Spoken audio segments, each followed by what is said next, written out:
Bonjour. Alors, aujourd'hui, toujours avec nos petits effets de jeu à la guitare, on va parler de hammer-on. Alors, hammer, c'est un mot anglais qui veut dire marteau en français. En fait, on va utiliser notre doigt un petit peu comme un marteau. Donc pour commencer, on va se concentrer que sur notre main gauche, ou votre main droite si vous êtes gaucher, que la main qui appuie sur les cordes. Donc, vous allez choisir une note. Par exemple, première corde, cinquième case. Et vous allez venir taper sur cette corde dans la cinquième case avec votre doigt. Et normalement, vous devriez avoir du son. D'accord? Alors ça va peut-être pas marcher tout de suite, hein, va falloir s'entraîner un petit peu. L'idée c'est qu'il faut taper d'un coup sec. On n'est pas obligé de partir de très loin, parce que plus vous partez de loin, plus ça va être compliqué de viser le bon endroit. Hein. D'accord? Pas obligé de partir de très loin. Par contre, comme un marteau, d'un coup sec. Si vous tapez trop doucement, bah en fait, imaginons que ma corde est en train de résonner, si je tape trop doucement, bah je vais arrêter le son au lieu de changer la note. Ok? Donc entraînez-vous déjà juste comme ça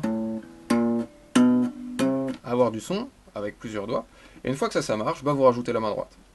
Donc l'idée du hammer, c'est qu'on va pouvoir faire deux ou plus de notes en grattant qu'une seule fois avec la main droite. Donc pour commencer, on va faire deux notes.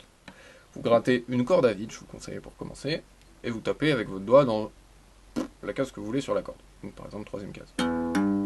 Ok? Comme ça. Allez-y doucement, comme pour le slide. Vous grattez, vous attendez, vous tapez. Quand on tape bien avec le bout du doigt là. D'accord? Vraiment le bout du bout du bout.